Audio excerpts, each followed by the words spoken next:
सभी को जय श्री कृष्ण, जय श्री लक्ष्मीनारायण, जय सनातन धर्म। महर्षि कश्यप की 13 पत्नियों में से एक का नाम कद्रु था। कद्रु सभी प्रकार के सांपों एवं नागों की माता थी। अब आपके मन में ये प्रश्न आएगा कि मनुष्य के गर्भ से सांप का जन्म कैसे? तो ये सारा सांकेतिक है जो हमें समझना है। कश्यप वंश को पुराण में महत्वपूर्ण ऋषिवंश माना गया है। वैसे तो कश्यप ऋषि ब्रह्मा जी के 7 मानस पुत्रों में महर्षि मरीचि के पुत्र थे और उनकी 13 पत्नियां दक्ष प्रजापति की पुत्रियां थी। तो सृष्टि के सभी जीव कश्यप की पत्नी के प्रभाव से जन्मे थे। इसीलिए सृष्टि को एवं पृथ्वी को काश्यपी पृथ्वी, काश्यपी प्रजा या काश्यपी सृष्टि भी कहा जाता है। तो कद्रु के 1000 पुत्र उत्पन्न हुए। सबसे बड़े थे अनंतनाग, जिनको शेषनाग भी कहा जाता है। दूसरे थे वासुकी।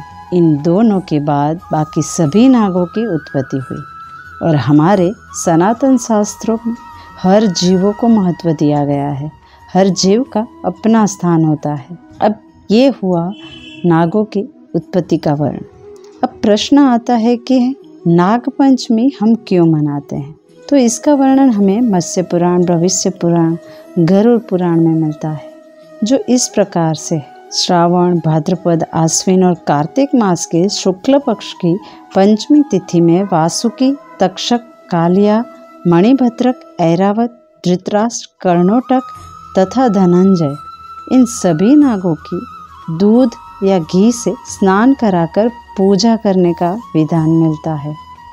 और माना जाता है कि ये नाग अपने भक्त को आयु, आरोग्य और स्वर्ग प्रदान करते हैं। और अनंत, वासुकी, शंख, पद्म, कंबल, कर्कोटक, धृतराष्ट्र, शंखक, कालिया, तक्षक और पिंगल, इन नागों की पूजा प्रत्येक मास की शुक्ल पक्ष की पंचमी को करनी चाहिए। और श्रावण मास की शुक्ल पक्ष की पंचमी को द्वार के दोनों ओर इन नागों का चित्र बनाकर पूजन करने का विधान मिलता है।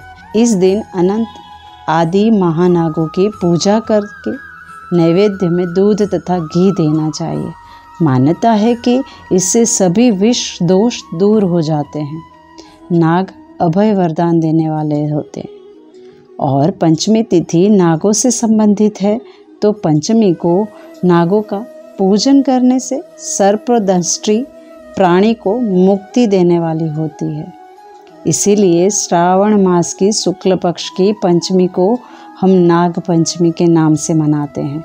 तो उम्मीद है आपको ये जानकारी उपयुक्त हुई होगी।